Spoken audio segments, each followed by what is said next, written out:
está proibido falar mal do último episódio de Beleza Fatal nesse canal.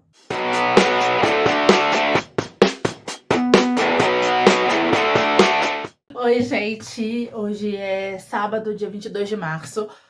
Começo desse vlog foi uma brincadeira, tá? Sim, você pode falar mal, tá? Você pode não ter gostado do último episódio de Beleza Fatal, tá? Tá tudo bem, tá? Eu gostei, fiquei em pânico com aquele final. Achei que ele foi muito coerente, assim, com o resto da série. Eu vi que algumas pessoas reclamaram, assim, de algumas coisas, algumas respostas que acharam que ficaram abertas. Mas, gente, é do gênero de suspense. Então, algumas respostas que eu vi o pessoal querendo, tipo... Pra quem que a Ramona ligou? O que todo mundo foi fazer em Roma? Vocês não vão ter. Ainda mais numa novela de 40 episódios. Talvez se fosse uma novela mais longa, a gente teria essa resposta. Mas numa novela com 40 episódios, não tem como. Aquilo ali, eu acho que, considerando o gênero que a novela é, né? O Rafael Montes é um escritor de suspense, embora eu nunca tenha lido nenhum livro dele, aquilo ali ficou pra gente, tá? Pra gente interpretar, pra gente entender...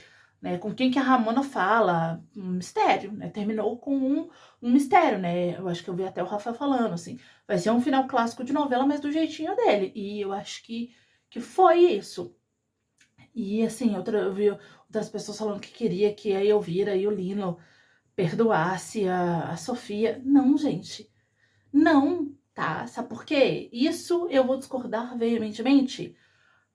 Porque é uma novela sobre vingança. E ali o final, né, mostrou que, como diria Seu Madruga, a vingança nunca é plena, mata a alma e a envenena.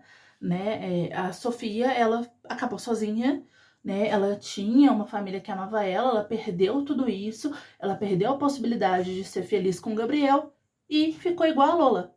Então, assim, né? Eu acho que isso não tinha muito como. Então, assim, eu gostei bastante do final. Eu acho que como uma primeira novela do Rafael, tá muito satisfatório. E outra coisa, dava pra perceber, sim, quem matou o Benjamin desde o começo. E eu acho que isso não foi um suspense tão grande assim.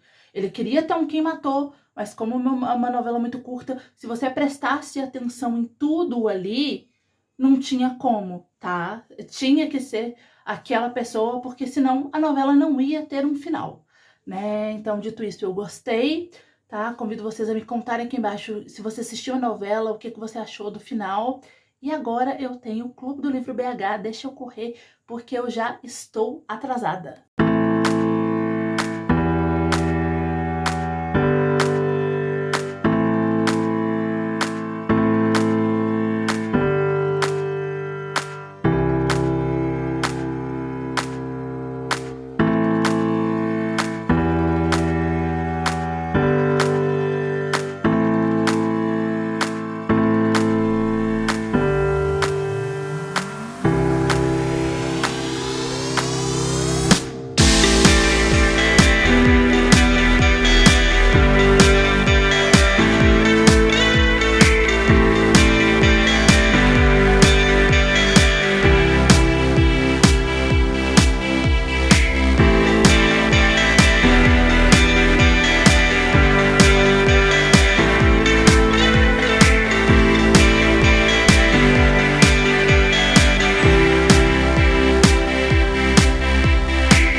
Hoje é dia 30 de março, estou gravando alguns vídeos. Eu fui gravar, gente, agora a resenha de Amanhecer na Colheita e a resenha sem spoilers e o vídeo com spoilers.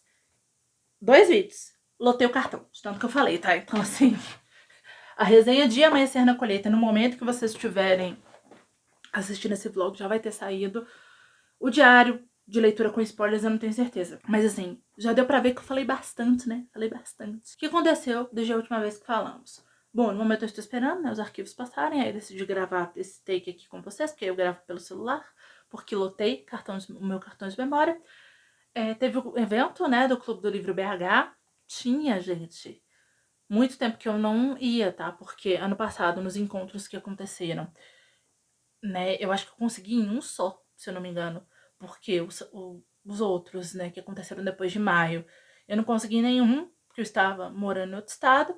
E aí, o que aconteceu? Quando eu já estava em BH, que foi em dezembro, foi exatamente no dia que eu estava em São Paulo para a CCXP. Então, eu já estava assim há um tempo sem ir, e agora, nesse começo de ano, já vou em dois. Porque eu fui nesse que passou e vou no que vai acontecer na Bienal, porque se você é aqui de BH, fica atento, porque vai ter encontro do Clube do Livro BH na Bienal Mineira.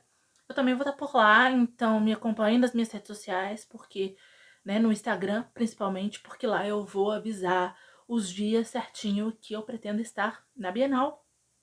Mas vamos falar de leituras, né? Eu concluí, gente, Amanhecer na Colheita. Não se preocupem que neste vlog aqui eu vou falar pra vocês desse livro sem spoilers, tá? Eu gostei muito do livro, tá? Esse livro, pra quem não sabe, vai contar a história do Haymitch, né? Os jogos do Haymitch, que é a 50ª edição, ou Segundo Massacre Quaternário, em que tem o dobro de tributos, né? De cada distrito. E é um jogo muito brutal. E aqui, esse livro tem conexões com a Cantiga dos Pássaros e das Serpentes. Ele vai responder algumas coisas que ficaram soltas, né, em A Cantiga dos Pássaros e das Serpentes, algumas perguntas que a gente se fez e a gente queria saber.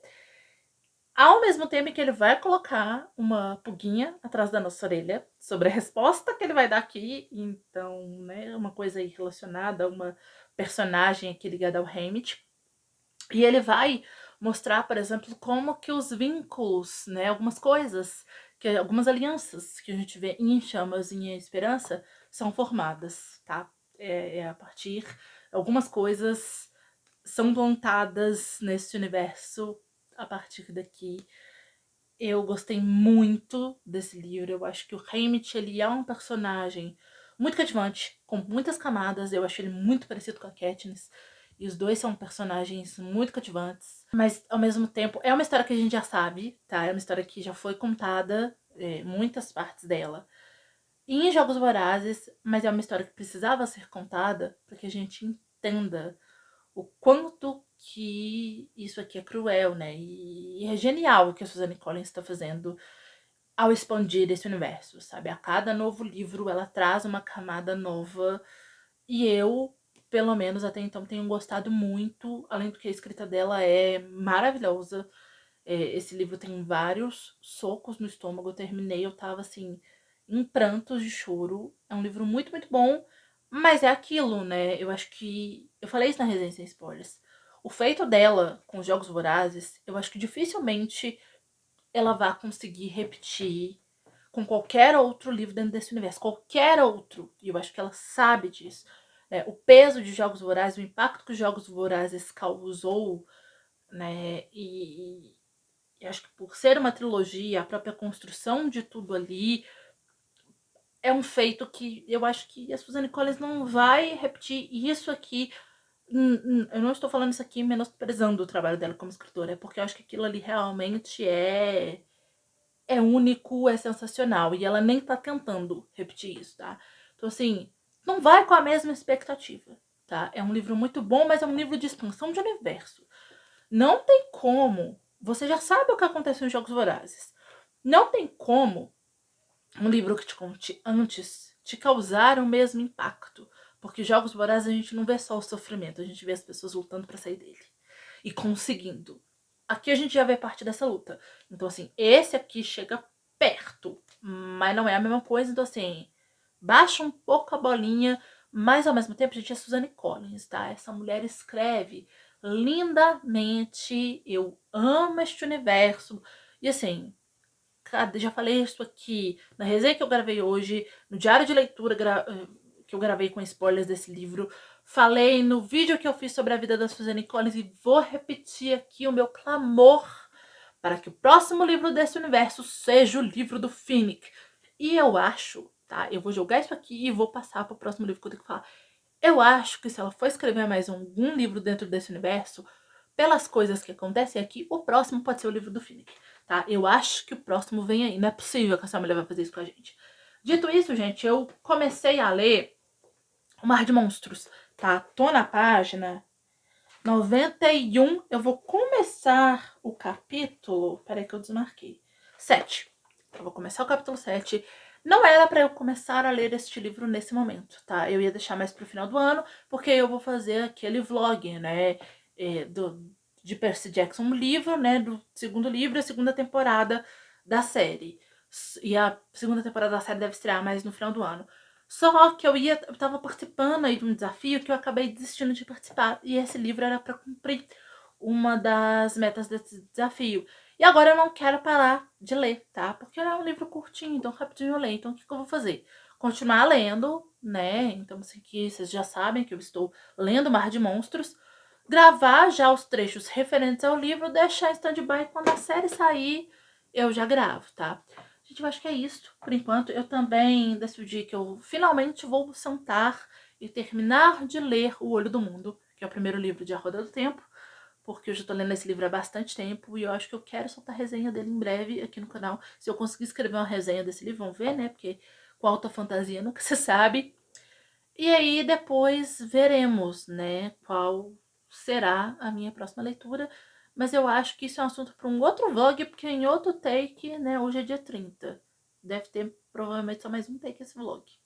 E é isso, tá? Vou terminar aqui as minhas gravações. Esse já terminou de passar as coisas do cartão pro computador e gravar um último trechinho que eu preciso. E aí eu vou almoçar, porque eu já estou com fome. São quase 2 horas da tarde, gente. Gente, hoje já é dia 1º de abril. Acho que já tá virando uma tradição nesse canal eu encerrar vlogs de um mês no dia 1º do outro mês. Eu acho que eu já fiz isso algumas vezes. Mas, desde a última vez que a gente se falou, eu assisti o filme Todos Menos Você, aquela comédia romântica baseada em uma história do Shakespeare, se eu não me engano é em Muito Barulho por Nada, que tem a Sydney Sweeney e o Glenn Powell como protagonistas e que eles se odeiam no começo. Enfim, é uma comédia romântica, tá? Muito divertida. O filme tem cenas engraçadíssimas. Eu não fazia ideia de assistir uma peça baseada em Muito Barulho por Nada, mas assim, tem muitos anos e eu era assim, acho que foi a primeira peça adulta que eu vi na minha vida, então eu não sei nem se eu entendi muito, então assim, essa história apagou completamente da minha mente. Eu não fui pesquisar para poder saber quais que eram as similaridades da história do Shakespeare pro filme, mas assim, eu achei curioso porque o Shakespeare já tava ali falando de Enemy to Lovers, né? Então a gente acha o de fake dating, essas coisas assim, a gente acha que esses tropes são recentes, mas não são, né? Isso tá aí na literatura e no cinema desde que o mundo é mundo. O filme é muito engraçado, eu gostei bastante. Eu acho que eu não tinha visto nenhum filme, assistido nenhum filme, nem com a Sydney Sweeney e nem com o Glenn Powell. Gostei bastante, achei o filme muito divertido. Dei altas gargalhadas, adorei o fato da personagem da Sydney Sweeney, que é a protagonista, ser desastrada. Me identifico super, tá? Muito divertido. E é isso, gente. Eu acho que eu vou encerrar esse vlog por aqui. Ainda não terminei de ler Percy Jackson, mas em algum momento terminarei. E é isso. A gente se vê então num próximo vlog. Me conta aqui embaixo nos comentários quais livros vocês leram em março. Espero muito que vocês tenham gostado desse vídeo. Se você gostou, clica muito em gostei aqui embaixo para me ajudar na divulgação. Compartilha ele para os seus amigos. Se inscreve aqui no canal se você não for inscrito. Não deixe de me seguir em todas as redes sociais. Todos os links, como sempre, ficam no box de informação. Assiste esses vídeos aqui do meu lado, que eu acho que eles podem te interessar. É isso. Beijo. Tchau. E até o próximo vídeo.